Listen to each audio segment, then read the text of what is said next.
I'm Dominic Molden, and I'm a member of OneDC, organizing neighborhood equity. And the building that we are in is called the Black Workers and Wellness Center.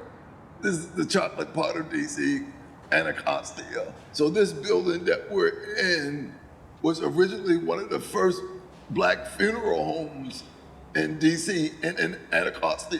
So after that period, the United Black Fund owned this building.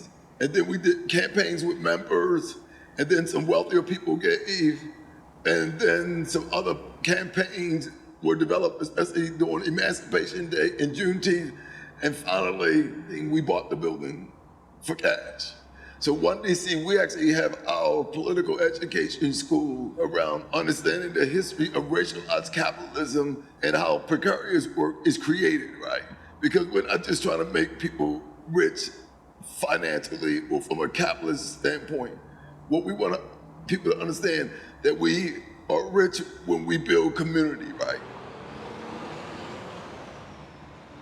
So what's important about understanding how, on the local level, the history of like redlining, economic segregation, and even banking policies of racialized capitalism has hurt a community like Anacostia. What you have here is a community that experienced disinvestment. And so what OneDC is doing is organizing the people who have been left at the bottom, right, who've been discriminated against, whose housing has been neglected by the public housing authorities, to build a mass movement. That's essentially what we're trying to do, build a mass movement of tenants and workers in DC.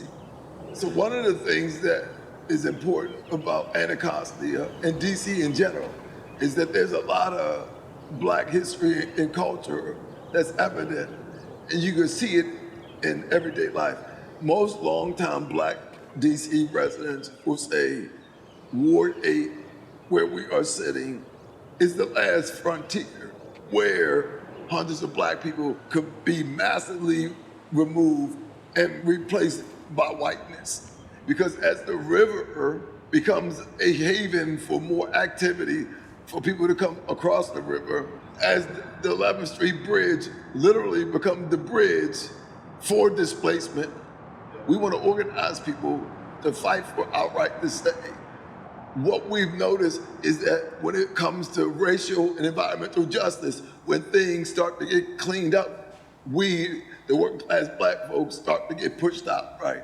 And we want to consciously resist that, because there's been a lot of young Black people who have been part of the cleaning up of the river, right? There have been plenty of Black folks who have used the park, right, as a space for wellness, for exercise.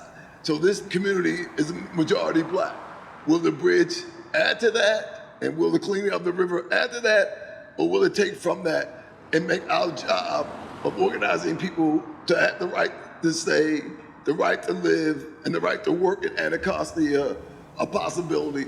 And we're saying that we're willing to fight for that, and we're saying that the Black Workers and Wellness Center will be the home to build that kind of power.